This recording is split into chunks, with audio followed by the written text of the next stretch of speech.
sorry. Hi.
As we often say in organized labor, attack on one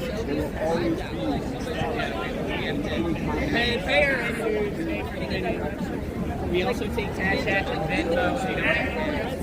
in my mind, even worse. Residential workers.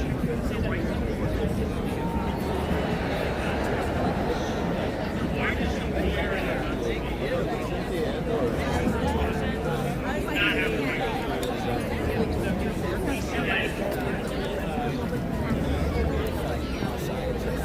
Excuse us. Excuse me. Excuse us, sorry. Already rising. Contrary to what the Excuse me. Excuse me. Excuse me. No, about 2/3 of the city public. Excuse me. Sorry. Excuse me. Sorry. really at risk.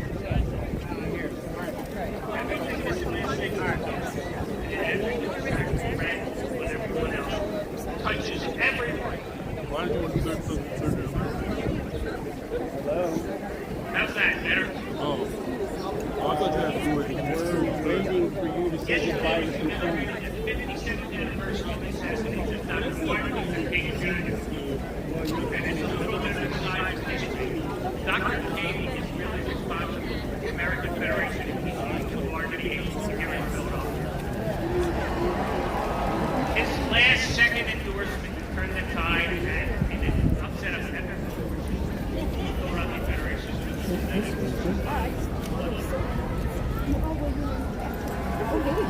As we all know, he was tragically gunned down by supporting workers on a sanitation strike in that place.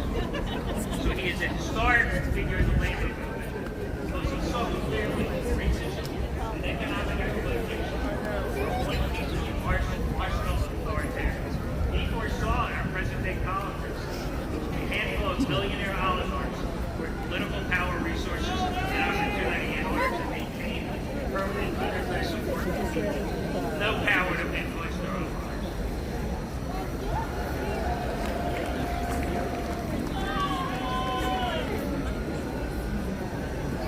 Excuse me. Excuse me.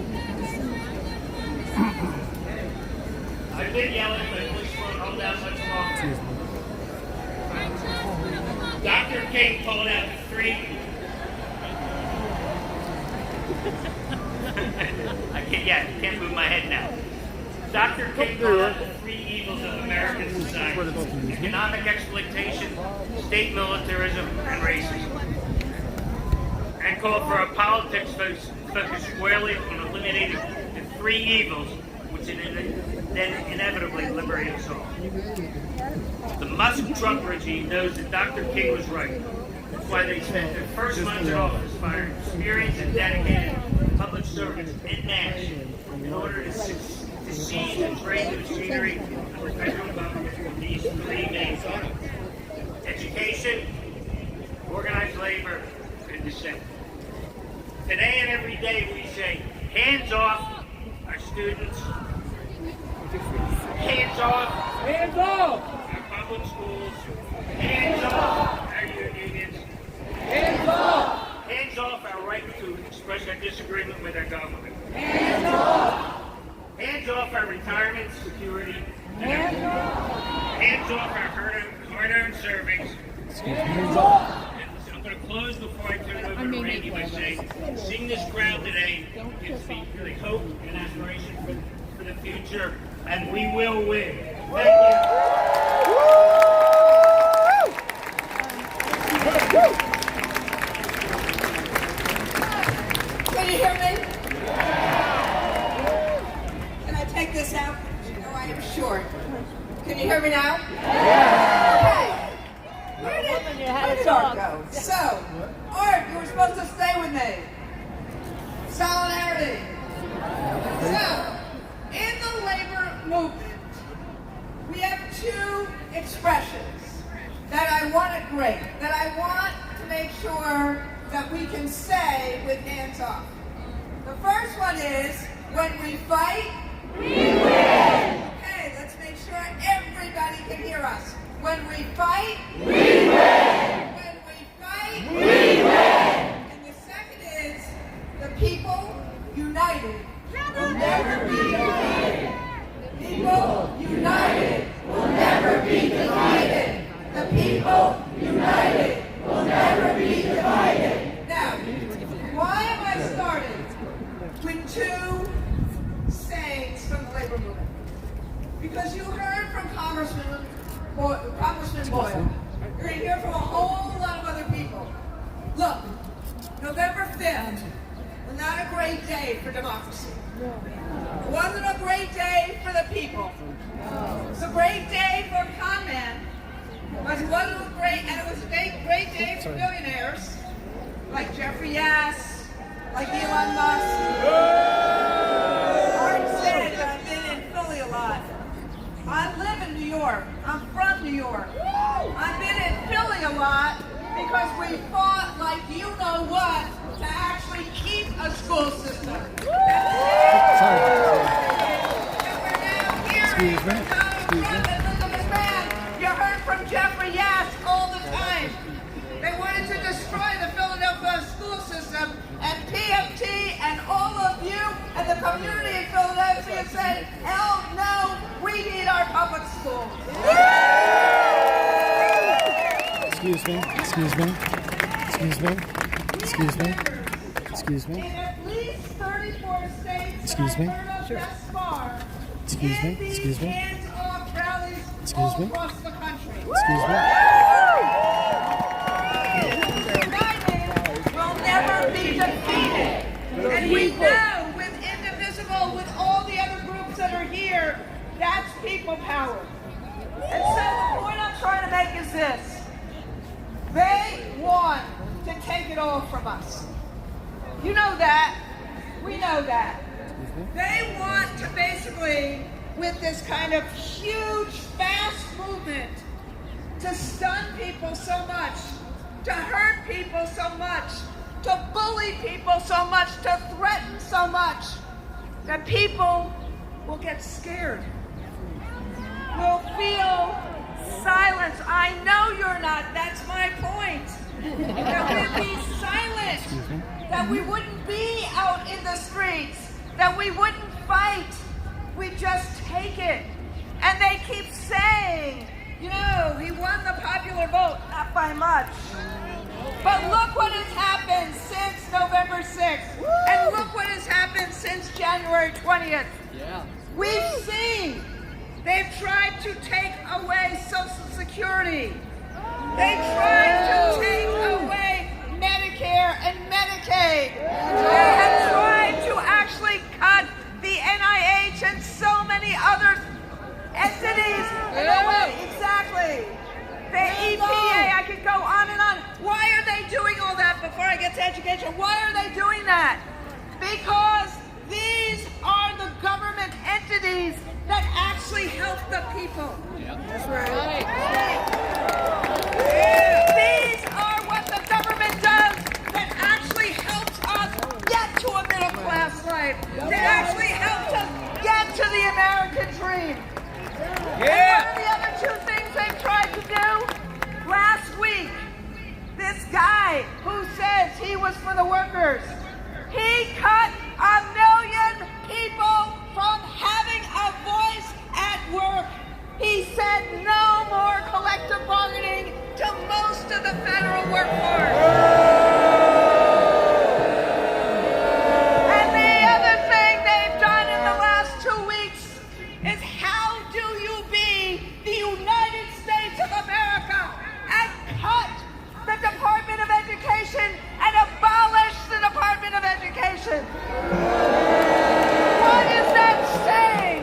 What does that say to our future? What does that say to kids? That you, the president, only care about billionaires? That you, the president, don't care about the children of the United States of America? So what we're saying to Mr. Trump and Mr. Musk and all the rest of them, hands off public education. Say it with me. Hands off public education.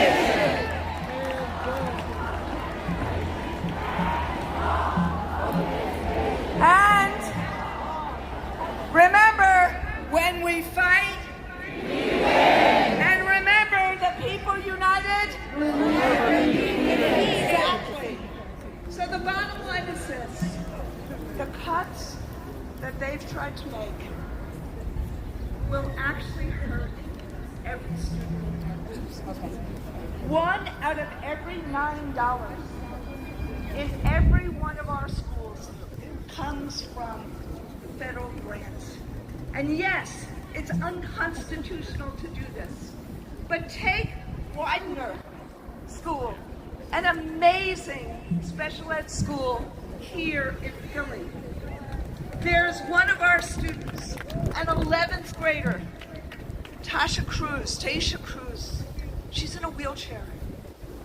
What do you think is going to happen when they take the IDEA funding away from her? How is she going to have the PT and the OT to be able to thrive in this country? What's going to happen to kids when they take Title I away because they don't like a book that a teacher has assigned? Or because social studies teachers like me will not be able to teach Jim Crow anymore? That is what is happening. So, I'm asking you, remember, they want us to be silent. Hell no. Because we know, and you know, that no cavalry is going to come to help us, to save us. It's going to be we the people. We are the cavalry. So this is what I'm asking you. Are you going to be silent? Are you going to be silent? Are you going to fight? And when we fight, you're going to stay united. You're going to stay united. Because the people united. Fight on, my friends.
Graduated from Atkinson High School. Among this one, at age 18, she ran for and became a local committee person. At age 18, Madeline was sworn into Congress in 2018. Excuse me. Okay, thank you. Madeline was sworn into Congress in 2018 as part of the most diverse American class in history and brought female representation back to Pennsylvania. She has used her voice in Congress to advocate for and champion forward-thinking priorities such as education, universal access to health care, gun safety, and ethical government to support the lives of our constituents. She represents the 4th Congressional District and currently serves on the Appropriations and Foreign Affairs Committee, and she was an impeachment manager on the 2nd impeachment of Trump.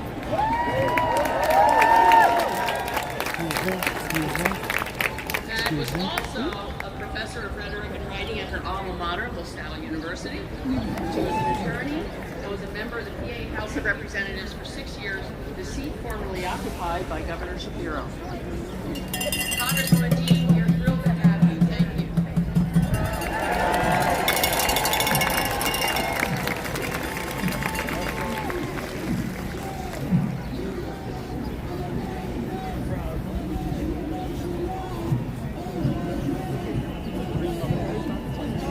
This is the most handsome, beautiful crowd I've seen since the Eagles won.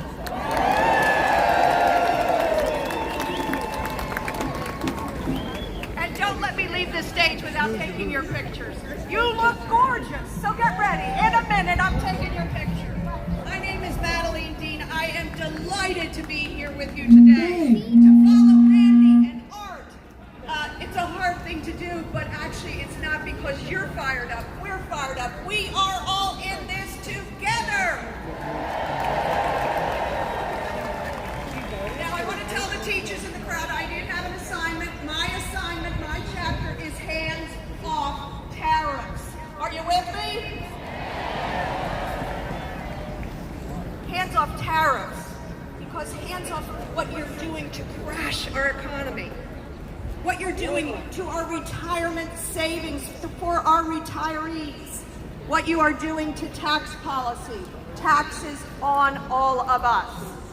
We know that tariff policy done well and thoughtfully does raise revenue and does protect and add American workers. But that's not what we have here. Donald Trump's Liberation Day this week, as you know, his Liberation Day created only losers. Consumers will pay more. Businesses are completely uncertain, and some are already letting people go. Retirees, take a look at the 401ks. Take a look at the IRAs. People who have worked their whole lives. I'm thinking of the retired teachers. Lost 10% just recently. So for the average retiree who might have a $300,000 savings that was hard to come by, in a single week, $30,000 liberated from your savings account by Donald Trump. The other thing it is doing is it is harming our integrity, our indispensable quality as a nation, as the nation around the globe. Businesses around the globe, countries around the globe, our allies don't know what to make of us. Economists are telling us it's inflationary. Donald Trump inherited an economy that literally was the envy of the EU. As people were coming out of COVID, we were on our way, jobs growing, inflation coming down. Donald Trump is crashing this economy. And to whoever called out, what he's doing is unconstitutional. It's outside the law. Because you know what? Our founders, when they were developing Article 1, Article 2, Article 3 of the Constitution, they separated those powers. Article 1 is on Congress. We have the authority to appropriate money and to form agencies. It's ours. So let's tell Donald Trump, hands off. Hands off. Save our Constitution. Save the rule of law. I want to tell you something else. We do have a plan, and what I see here today is the tipping point. I call it the 4 C's. Congress, we have our job to do, and so I hope you'll help me in calling out the appalling silence of the Republican members of Congress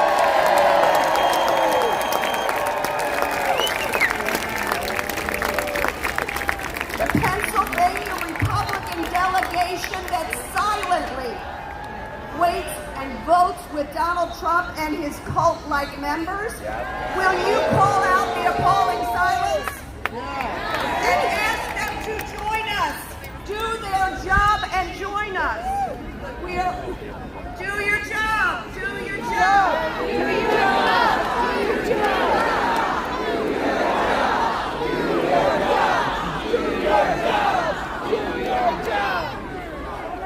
Why don't we also give that same encouragement to the courts? We have 150 plus cases in the courts calling out the unconstitutional nature of what Donald Trump and Elon Musk and Stephen Miller are doing. Let's encourage the courts. Please, do your job. Do your job. Hold the rule of law.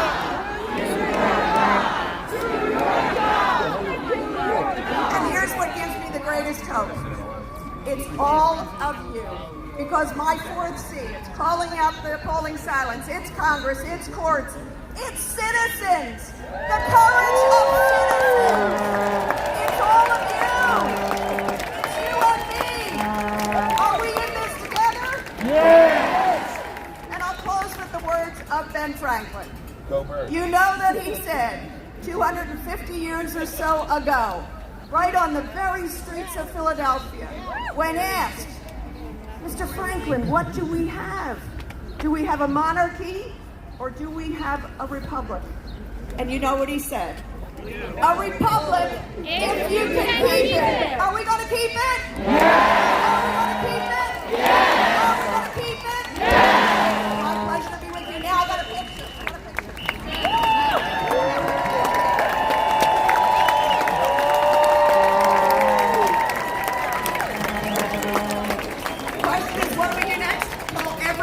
Representatives. Keep calling it. Call the senators. Call the representatives. Keep organizing. We will do this together. Smile! Smile with determination! Take over!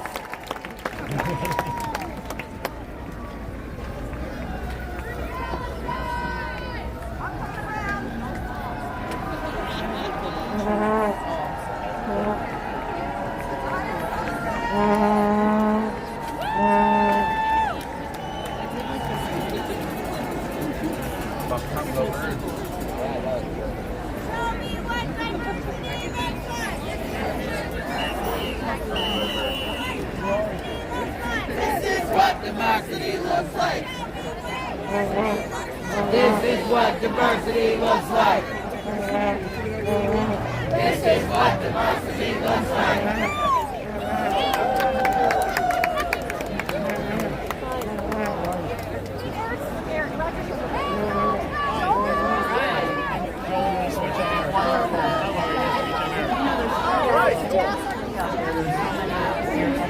Thousands upon thousands of you. This is just awesome. We say, hands off our postal service. Olivia Silva, United States Postal Service worker with 39 years of experience. In her postal career, she's worked in many positions, the last being a sales and service associate right downtown in the main office at 30th and Chestnut. If you visited there, she may have sold you some stamps or helped you mail out a package. She joined her union in 1986, and as a union member, she wanted to do more, so she became a union representative to help bridge the gap between postal workers and managers.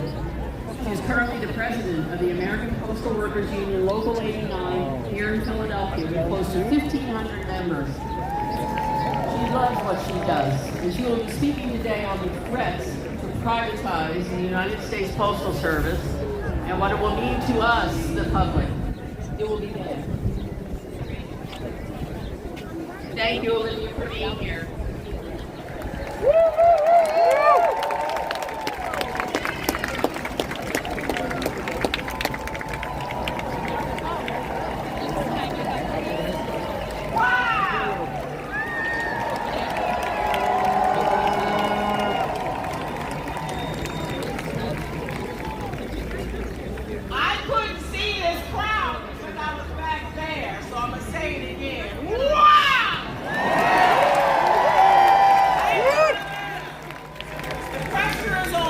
So thank you all for being here.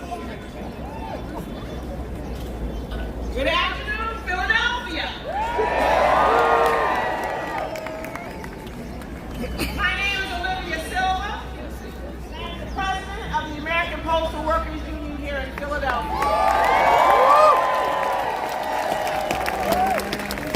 I and the American Postal Workers Union all stand in unison with the group leaders here today, and we are fighting back and fighting together with you all. All unions, agencies, and all people who want to stop the waves of injustice that we are seeing across the country by this administration. Who thought that we would be here talking about attempts to end a great institution like the United States Postal Service?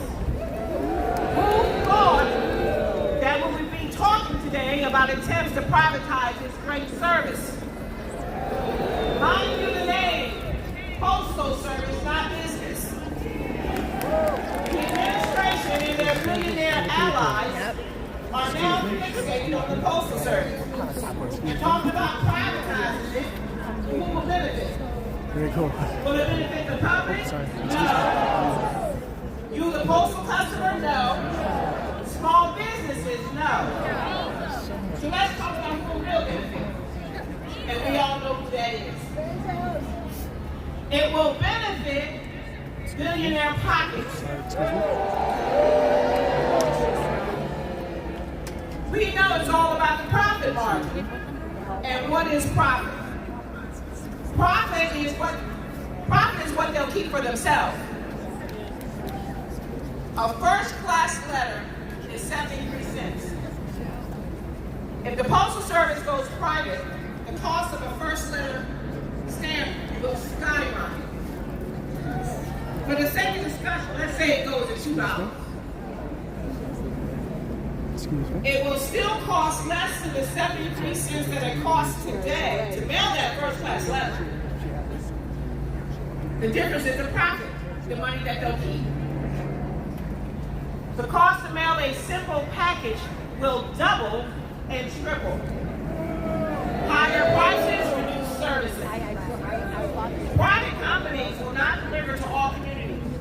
The United States Postal Service does. It will be an option. And if they can't make money for that delivery, then they will not deliver it. The Postal Service belongs to the people, not private industry. Privatizing would mean turning over this great public service to private companies and investors for maximum profit, and not for the well-being and the rights of the people.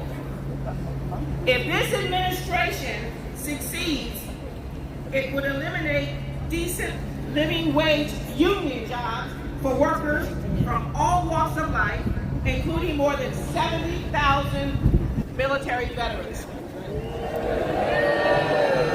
The Postal Service is enshrined in the Constitution created by Congress and supported by you. Did you know that the Postal Service will be celebrating its 250th anniversary in July? So happy anniversary, Postal Service. The Postal Service is iconic. It's one of the big dogs. If they take down the Postal Service and privatize it, then every other entity will be easy in their minds. Now we have to take these threats seriously. I'm afraid of what the Postal Service will look like when Donald and his billionaire boys get their hands on it. If this comes to pass, we will all probably have to pay a monthly subscription fee just to have a mailbox, and that's whether or not you get a letter. Profit over service. Now is the time to speak up and defend our public post offices. Talk to your friends, your co-workers, family,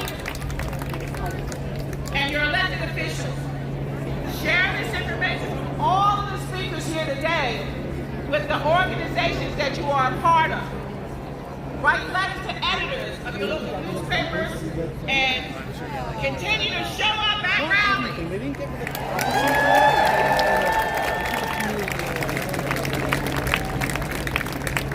So in closing, I want to say, stand up to these attacks on our post offices, stand up to this administration, stand up to Trump. Thank you very much.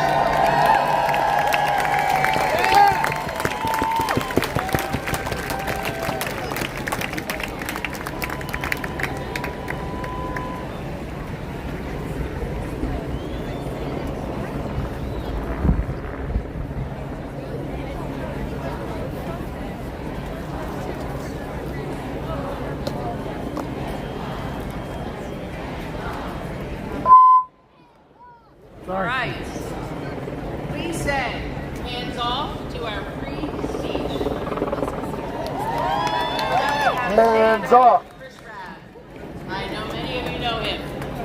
State Representative Chris Rabb, better known as Rev Rabb, was elected to the Pennsylvania House of Representatives on the same day as you know who. Since 2017, Rev Rabb has served 66,000 people across 4 neighborhoods in Northwest Philly.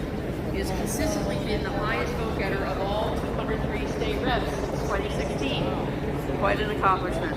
He has represented his majority black district for 5 terms and remains an unapologetic anti-establishment public servant for campaign contributions from corporate lobbyists, and is one of only a very few state legislators willing to speak out against the destruction in Gaza and the structural violence in this country. Rev Rabb, the longest-serving progressive legislator in Harrisburg, and is a fierce champion for social, economic, gender, immigration, environmental, and racial justice. He's an advocate for campaign finance reform, electoral reform, police accountability, climate action, criminal legal reform, reproductive rights, sustainable agriculture, full and fair funding for our public schools, of course, and making the excessively wealthy pay their fair share of state taxes. Rev Rabb, we welcome you. Thank you for being here.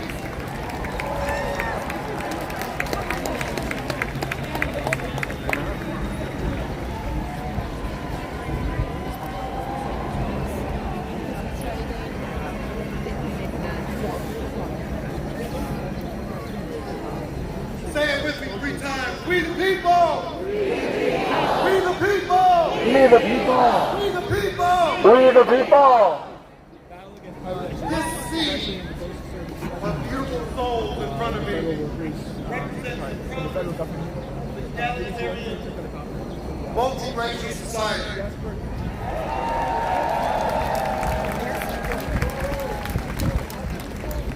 We are the faces of resistance, of joy, and righteous badassery. We are the growing throngs who haunt the oligarchy's dreams. We the people! We the people! We are the masses who will hold our institutions to account. Governmental, financial, religious, philanthropic, and educational, especially those universities with the most money, the biggest endowments, but the least integrity and courage to use their fuck you money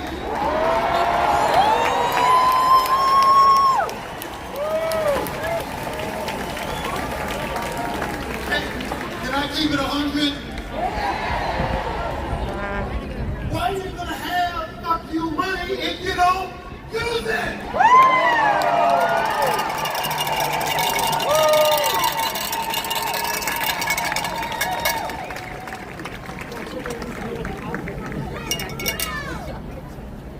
When we need them most, when faculty and students are being harassed, kidnapped, and illegally deported for standing up against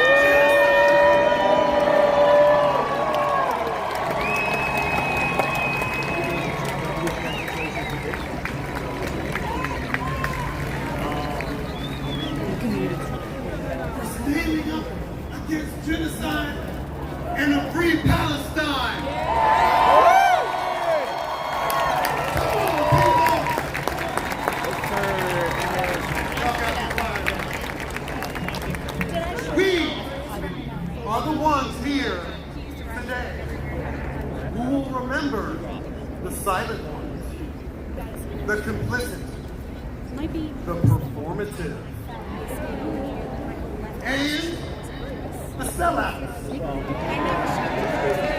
In elected office. We are the troublemakers. Oh, I'm not done. We are the troublemakers who will bathe in the tears of the excessively wealthy. And those who use centuries of meritless mediocrity with the myth of the Protestant work ethic.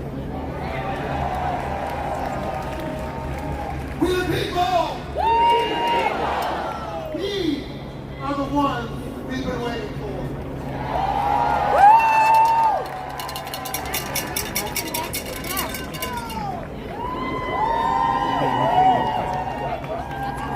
That's us, folks. We are the cavalry. And only we can save us. It's on us, folks. It ain't politicians. It's not billionaires. It's not AI. It's us, folks. That's right. The people. We are the authors of our own collective liberation. We the people! We the people! They try to bury us, but we are seeds of transformation, radical transformation, in furtherance of liberty and justice for all. We the people! We the people! Folks, look around. Seriously, look around, because this is what fuck around and find out looks like.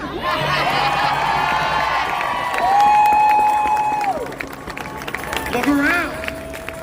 We are it. And I know a lot of you are afraid, and that's understandable. There are a lot of people who are hurting, but please understand that we are the ones who are inspiring fear in those fuckers.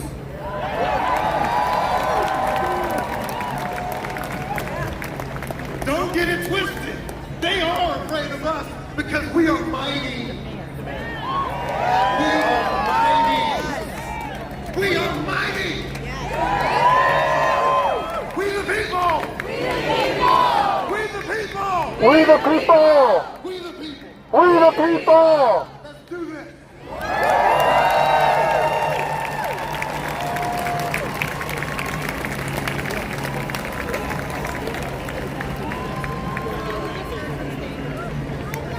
Hands off! Hands off! Hands off! Hands off!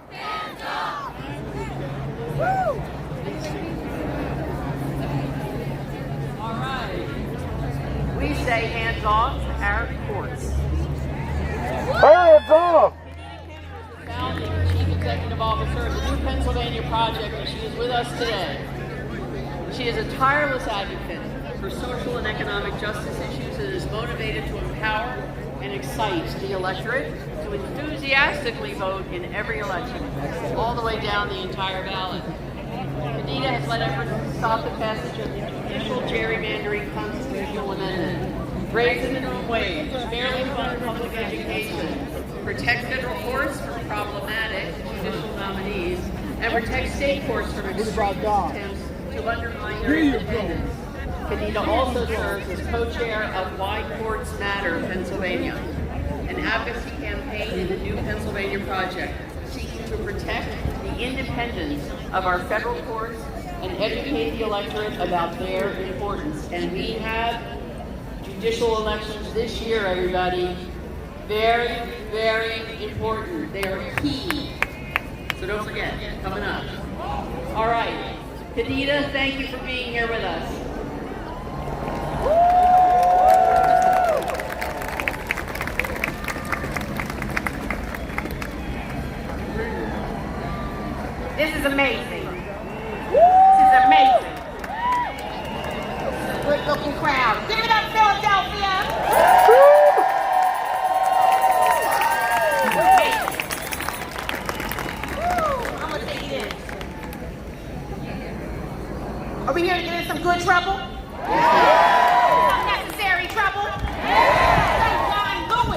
trouble.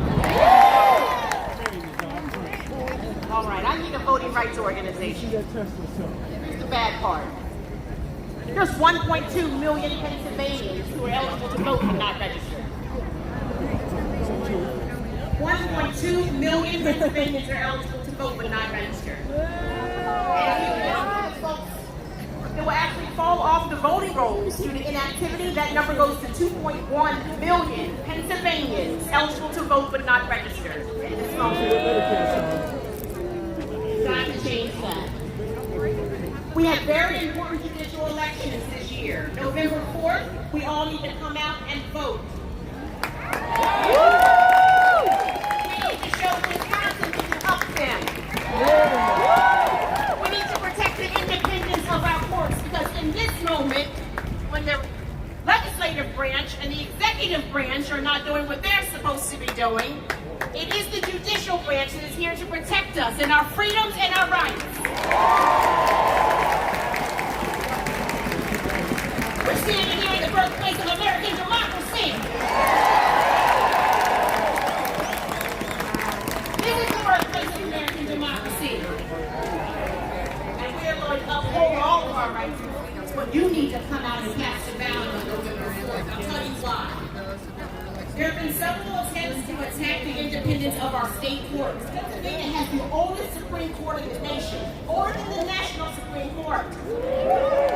And this November 4th, we have 3 Supreme Court justices up for a retention election. And what has the Supreme Court of Pennsylvania done for us so far? Ensure that our ballots were counting. Ensure that we are having free and fair elections. And we must ensure that they are able to continue that work. But we have state legislatures in Harrisburg who have won trying to impeach them. When that didn't work, they tried to gerrymander the judiciary and change the way that we elect our judges. Pennsylvania voters, you are very powerful. We are one of only 7 states in the entire country where we get to elect all of our judges in partisan elections. You are very powerful. And we the people are much more powerful than those in office.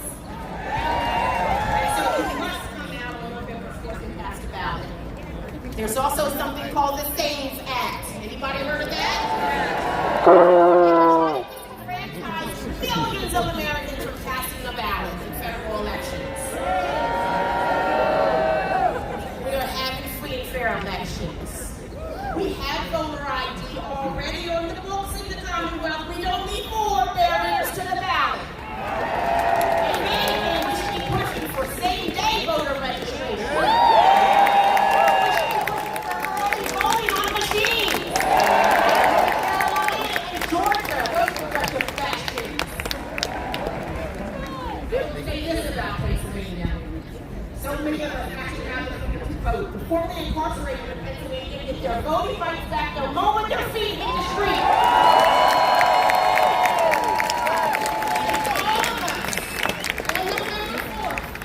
To come out and overcome this dark money, this dark Elon Musk money. Because the president spent $110 million on the Supreme Court race. Plus giving much of that, of all, Pennsylvania's richest man, Jeffrey Yass. And we will not let money disrupt our democracy. Say no to yes! The call to action, because I wouldn't be an organizer without doing it. Pennsylvania, only one in 4 high school students who are eligible to vote are registered. 18-year-olds, only 1 in 4. If you have 4 grandchildren, the odds are only 1 is registered to vote. Please reach out to your young folks in your life. Get them registered to vote. And in this election coming up with a primary with a major political party so they can vote for candidates. Yeah! Right? Pennsylvania, Philadelphia, we must persist. We must resist. Hands off our courts. Hands off our voting rights. Hands off! The proof that one truly believes is in action. My man Mayor Rustin said that best. Westchester native Mayor Rustin, who organized the march on Washington for Jobs and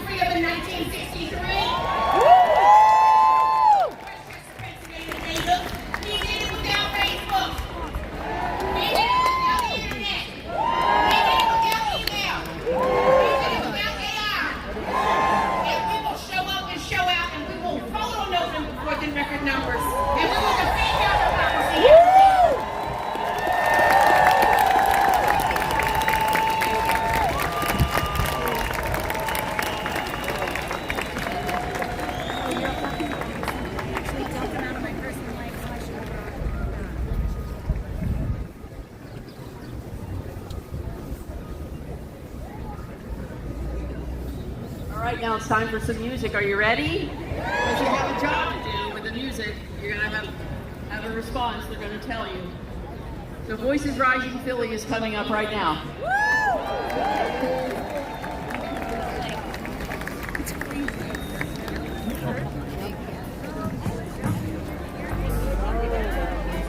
Mic that they're going to use for me. Hello, Philadelphia. You look so beautiful from up here. I'm Deborah, and I am with Voices Rising Philly.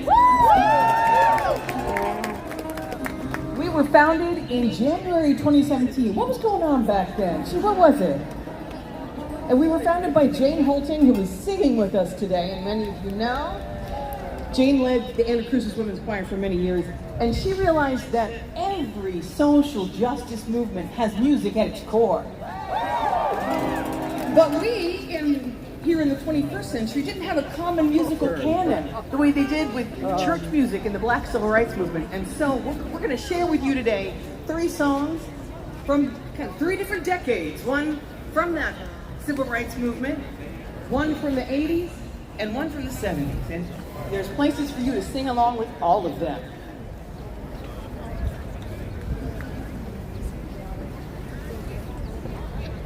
And we are very grateful for Indivisible Philadelphia for organizing this and inviting us.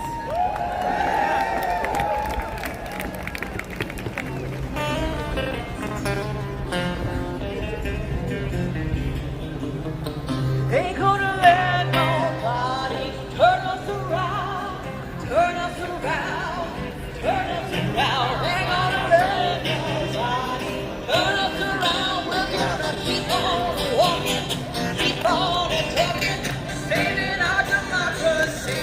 Trump lies, ain't gonna let no Trump lies turn us around, turn us around, turn us around. Ain't gonna let no Trump lies turn us around. We gonna keep on walking, keep on talking, saving our democracy. Racism, ain't gonna let racism turn us around, turn us around, turn us around. Ain't gonna let racism turn us around. We gonna keep on walking, keep on talking, saving our democracy. No tyrants. Ain't gonna let no tyrant turn us around, turn us around. And the game is just ain't gonna let no tyrant turn us around. We're gonna keep on walking, keep on talking, keeping our democracy. No ice raids. Ain't gonna let no ice rain turn us around, turn us around, turn us around. Ain't gonna let no ice rain turn us around. We gonna keep on walking, keep on talking, saving our democracy. Nobody, ain't gonna let nobody turn us around, turn us around, turn us around. Ain't gonna let nobody turn us around. Keep on walking, keep on talking, saving our democracy. One more time. Ain't gonna let nobody turn us around, turn us around, turn us around. Ain't gonna let nobody turn us around. We gonna keep on walking, keep on talking, saving our democracy.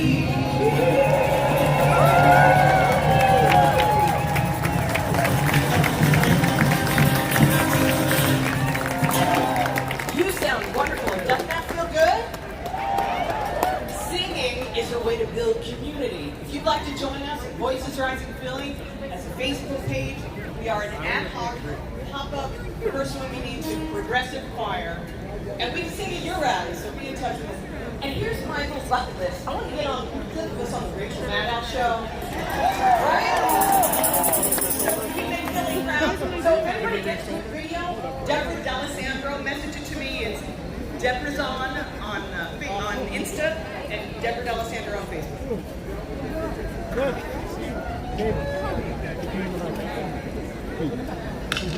And you may know it as one of the duos she's with. It's Revolution. It's called Never Turning Back. And we're going to be joined by the amazing